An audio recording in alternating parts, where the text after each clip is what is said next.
There's going to be a housing market crash, ladies and gentlemen, and are you going to be a part of it? That's the big question. Or is there really going to be a market crash? So one of the big things I want to talk to you guys about today is how viable this potential market crash is, and if you're going to be affected by it, and how many Americans are going to be affected by it. The big question is, how does this compare to 2008? That's what everybody is comparing this to. This downturn that everybody's talking about, this recession that everybody's talking about, is comparing all of their analytics to one downturn in the economy. And so I want to let you guys know that the way this recession looks compared to 2008, entirely different. I'm going to give you guys 5 different factors in this video today that indicate variables that are tremendously different than what we saw in 2008 that most people are comparing this to. Now, understand, the first variable is that the 2008 economic crisis was one that, it was the first time there was ever an economic crisis where housing prices actually dipped. First time ever. And so if you look back historically, go back 100 years, go back 120 years, and if you compare any of those market declines to where we are today, it's the first time ever in 2008 that the actual housing prices actually decreased in a recessionary market. So banks were sitting in a whole different place right now. So for a lot of you guys, here's another factor. The second factor and the second variable right now is that when 2008 hit, we had over a 12-month supply, 12 months of inventory on the multiple listings of homes for sale. In spite of what's happening right now, 4 months, we've had housing prices decline 4 months in a row. Okay, so for the last 4 months, housing prices have declined. Now, if you consider the GDP, housing market, prices going down slightly, and everything that's happening, you sit back and get frantic and you go, oh my God, the market's crashing around me. How am I going to make this? How am I going to sustain this, and how are we going to keep this viable? That's the big question, is how we're going to sustain this, how we're going to keep this viable, and how it's going to affect people. Now, listen, because we study this market data religiously every single day. So I want to make sure you guys understand that you're not making harsh decisions without really understanding and comprehending what's going on here. Because in today's market, in spite of those prices, we still have a need for inventory. You understand that today, if you Google the National Association of Realtors and you take a look at how much inventory is on the market right now, we only have a 2.6 months worth of inventory in the market. In 2008, we had 12 months worth of inventory, over 12 months worth of inventory on the market. Now we have 2.6. So, ladies and gentlemen, we had almost 5 times the inventory that was on the market back in 2008. So we're less than a fifth of where we were in regards to inventory back then. And so what the National Association of Realtors tells us, and these are not Jerome stats, these are the National Association of Realtors, and this is stuff that we've talked about and we've explained to you guys when we're explaining to you guys the opportunities that exist with the lack of inventory that's on the market. And one of the big variables right now is that even just to be in what's considered to be a buyer's market, we need to have a 6-month supply of inventory on the market. We have 2.6 months of inventory on the market, ladies and gentlemen. That means we would need to more than double our inventory that's on the market just to hit a buyer's market. Just to hit a buyer's market. That doesn't have to do with anything other than inventory depletion, okay? So in spite of interest rates going up, in spite of housing prices, and I wouldn't even call it a decline, I call it a stabilization, because if you look at how market prices have been increasing over the last 12 months, much less the last 24 months, you guys will simply and easily understand that the market is stupid ridiculous over the last couple of years, right? Over 20 some odd % increases in real estate prices. Rents, for the first time in history, the median rent nationwide went over $2,000 a month for rent, okay? So here's your third variable. compared to 2008. In 2008, what happened was that people were over leveraged. The banking industry, this is why the CFPB was put together in 2009. And it's a consumer protection bureau that was put together to be able to protect consumers against creditors.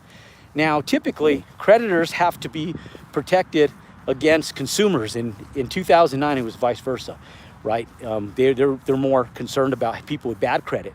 There's over $27 trillion of equity that people have currently in their homes here in the United States. $27 trillion of equity that people have in their single family residential homes right now in the United States. Now, check this out. In 2008, when we were looking at the market, banks were lending money as if they were throwing it out the door, right? They were giving people adjustable rate mortgages, an adjustable rate mortgage with 0% down. They were giving people home equity lines of credit in excess of 10% of the equity of their home. So they would lend you 100% of the value of your home and then supersede that by another 10%. So people that had secondary notes on home equity lines were hitting 10% greater than market values, okay? Just stupid. And so people were getting into homes for zero down, and they had no equity, and they were sitting at a place where they were over leveraged. Banks were over leveraged, people were over leveraged. Today, totally different. Banks are more financially well-to-do than they were in any other time in history. And homeowners have more equity because of inflation and because of the valuations going up so much. They have a ton of equity in their homes. So where in 2008, what happened was that people would much rather just shit can their house. They would just let it go into foreclosure because it cost them too much. They couldn't refinance. They couldn't get an appraised value after 2008 to get out of their home. And so they would just go rent a place. And that was historically what people were doing in 2008. They say, you know what? I'm way over leveraged. I can't even get an appraisal. God only knows how long it's going to take for me to get that equity back up, which it took by the way, almost 10 years. Almost 10 years. In some markets, less.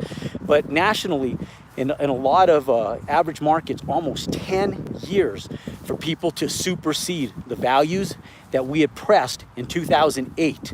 So still in 2016, 17 was barely where the teeter-totter was starting to teeter-totter a little bit and get people back to where they actually had equity in their home again that stayed in their homes. So people back in 2008 were like, shoot, it's gonna be an ever-living abundance of time for me to see that equity. I'm just gonna shit can this house and let them have it. Let them foreclose, let them have it. I'll go rent. Okay, now did you guys listen to what I said just a few minutes ago? Rents for the first time, ladies and gentlemen, hit over $2,000 is the median rent nationwide. First time in history they've ever hit over $2,000. So rents today are expensive. They're super expensive. They're continuing to go up. So where do people go? In spite of interest rates being high, where do people go? They can't do what they did in 2008. They can't just shit can a home and then go and get a better deal renting a place. Those days are gone. So where they have a mortgage, even in spite of high interest rates, they may have a $300,000 house, $350,000 house, and they may have a $1,500, $1,600 a month mortgage, but it's still less than going in and renting a $2,000 a month apartment and then still paying utilities. So ladies and gentlemen, by the time you pay utilities, you factor in your mortgage and everything else, it's still better to go buy than it is to rent for a lot of homeowners. So homeowners today sit back and say, shit, I got equity. It's cheaper for me to stay in this house than it is for me to shit can it and go rent a place. So I'm just gonna stay here. And so that's a massive, massive, massive variable compared to 2008. So understand, we have very low inventory, only 2.6 months on the market right now. 2008, we had over 12 months of inventory in the market.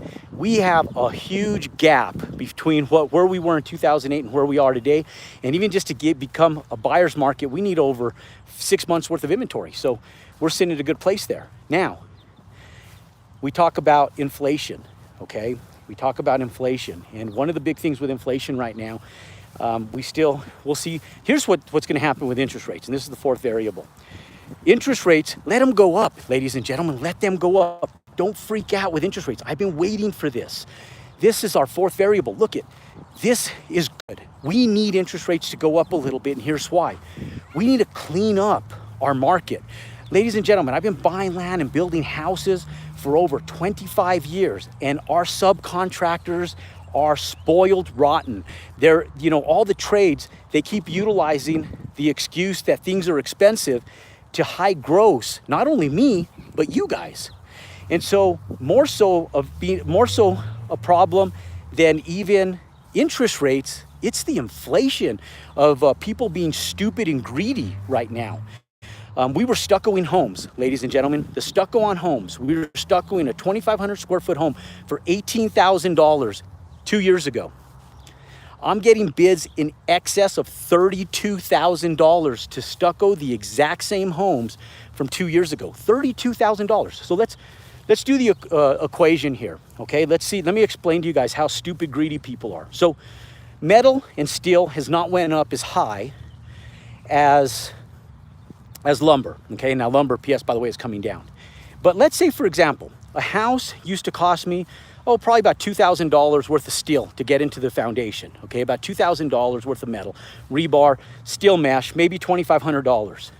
So let's say that even that doubled, and it was $5,000 today to get all the metal in there, which it's not, but let's just say it is, okay? So that's $5,000 now in metal, so we're up $2,500, okay?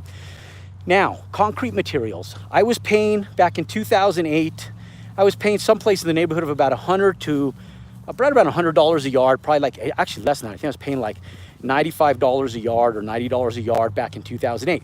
Now, 2007 hit, concrete went through the roof. We got to about $110.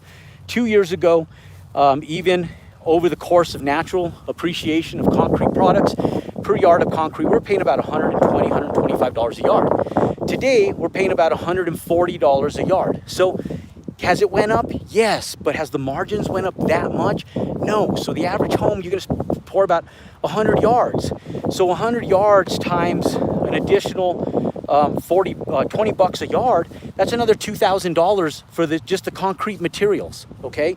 So 2,500 plus another $2,000, ladies and gentlemen, concrete hasn't went up that much. So if you take the value of the concrete material to stucco a home, and even if it went up $2,000, metal went up $2,500, ladies and gentlemen, that's less than $5,000 of material increase. Why are subcontractors doubling prices on you? They're walking away with $10,000 more in profitability on that exact same home that they were stuccoing for $18,000 just 2 years ago. So the fourth variable is inflation. We got to control inflation. And in spite of interest rates going up, we should be advocating for increased interest rates, because people are stupid greedy right now. And it's not just materials that have gone up, ladies and gentlemen, it's people's selfishness. They're going after, every trade is doing this. And that's why I've stuck with a lot of my subcontractors, and that's why we've changed about 50% of them. So the ones that have been good and they're honest and lucrative, they're gonna live out this downturn tremendously. The best thing that came out of the 2008 recession was employee and subcontractor loyalty. So what we need is we need interest rates to go up, and we need people to freak out a little bit so that they stop hiring these stupid people, and they stop, all of our trades stop poaching and gouging us for increased prices. All I've done is I've just continued shopping, and then all of a sudden, that same stucco job, I landed up getting it for $22,000. So $4,000 or $22,500 or something. So hence, the cost of what materials are more, and they've maintained the same profitability. And that's the way it should be. And even if you increase your margins, you're making another 10%, 15%, okay, still, even if you pay $25,000, still a big difference between $32,000, $34,000 for the same exact trade. So, ladies and gentlemen, we want inflation to stabilize, and we want interest rates to go up. Because if interest rates go up, materials go stabilize, and the market gets a little rude awakening, we are all going to be able to build the exact same homes that we're building now for about $50,000, $60,000, $70,000 less than we're building for right now.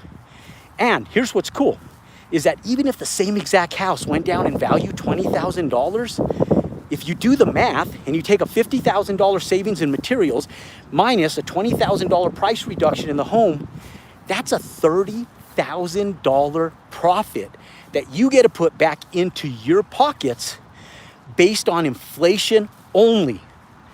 Screw interest rates, inflation only. So how do you get through the market? And how do you continue selling, even if houses aren't selling as quick as they were? You become a master of the trade. You become the best. You just have to understand, you have to outmarket your competitors. How do you outmarket your competitors? Most people, when a recessionary market hits, it's simple. This is simple, ladies and gentlemen, and here's our fifth tip, okay? When recessionary markets hit, think about it in perspective to restaurants. Oh, P.S., by the way, if you like this content, anything I said makes any relevance to you, give me a thumbs up.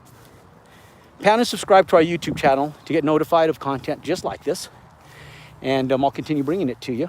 And just give us a little love and pound that thumbs up button. So look, here's what's cool, okay? So we go out and we have all this inflation. This stuff all stabilizes, okay? And we go out into the market.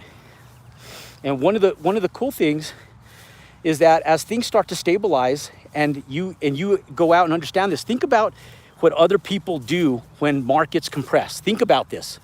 When markets compress, ladies and gentlemen, think about in perspective to restaurants. You guys ever been to a good restaurant before that you love? It has that perfect dish that you go to that restaurant for that particular dish. And then all of a sudden, the pandemic hits. And they go, oh shit, we don't have the clientele we do anymore. I can't serve fresh vegetables. I'm gonna start buying frozen vegetables and using frozen vegetables instead of fresh vegetables. And the reason you went there is because of that fresh vegetable taste that was in every single deal. They were using prime USDA beef and now they're using garbage, right? And it changes the taste of what they're doing. And then what happens to your loyalty to that restaurant when that happens? You leave. You say, you know what? I used to go there because of the vegetables, the quality of their meat. Now the meat sucks, the vegetables suck, and what you once loved about that restaurant, you no longer love anymore. And this is exactly what happens with contractors, in real estate, with everybody. They go, oh shit, market contraction. I'm gonna start skimping on materials and labor, and they start cutting corners, okay? They stop putting in the quality, because in their brains, they're sitting back going, oh shit, I don't have the money and profitability that I once did to be able to put these amenities into my houses. And so they cut corners. Don't do that shit. Don't do that. The best thing you can do is just keep the quality. Because ladies and gentlemen, when you cut quality, you lose. You lose. Your competitors who don't cut quality, they win. I went up and increased my quality in 2008. I increased it. I had a buddy named Bob, and Bob came to me and he goes, Jerome, put the best shit you can in everything that we're doing, the best shit, and I will sell it. He goes, I promise I will sell it. I questioned him, I did. And in spite of my better judgment, I just cringed a little bit. I paid for it, and he sold it. He sold it in a shitty market. He sold it. Everything sold. I learned something that day. I learned something that first project. We bought a building called the Zebra Building. I learned something. Quality matters. Quality, hands down, it fucking matters. It matters, okay? So, ladies and gentlemen, inflation needs to come down. Let interest rates go up. Don't freak out over interest rates. Let them go up. They're still less than they were back in 2008. Let them go up a little bit. Who cares? Because once they go up a little bit, what's going to happen is the feds are going to slowly start to decline them a little bit. So the only people that really lose are those that can't sustain the next 1 year, 2 years as interest rates start to go down. I promise, in 2023, the quicker we get the interest rates up, the sooner they're going to stabilize, and the quicker they're going to start coming back down. And so let them go up. Let's fix this inflationary market, this stupid, silly $6 a gallon for gasoline bullshit that we're in. Let's fix all this 200% increases on lumber, these stupid ass tariffs on Canada, that they can't bring shit into the United States. Let's get rid of all that garbage. And let's get all these crazy contractors that are stupid, selfish, greedy right now, let's humble them. Let's increase it. Let's hit the market. Let's keep quality coming and pumping through our pipelines and everything that we do. Make yourself a commitment to you and your customers that you're going to be a badass in your industry, that you're going to continue producing quality service, quality products, and that you're going to dominate the market because you're the fucking best at everything that you do. That's what you need to promise yourself right now in this market. And you need to promise that to yourself and to your clients. And I promise if you do that, you're going to get through this market hiccup in flying colors. Okay, that's what you need to do. Those 5 things, ladies and gentlemen. I want to thank you guys for joining us on our Wednesdays Real Talk on Real Estate. Again, if you like the content we're producing, pound that thumbs up button, click and subscribe to our YouTube channel, and I look forward to seeing you guys next Wednesdays on Wednesdays Real Talk on Real Estate. Thank you guys. God bless, and we'll see you guys next Wednesday.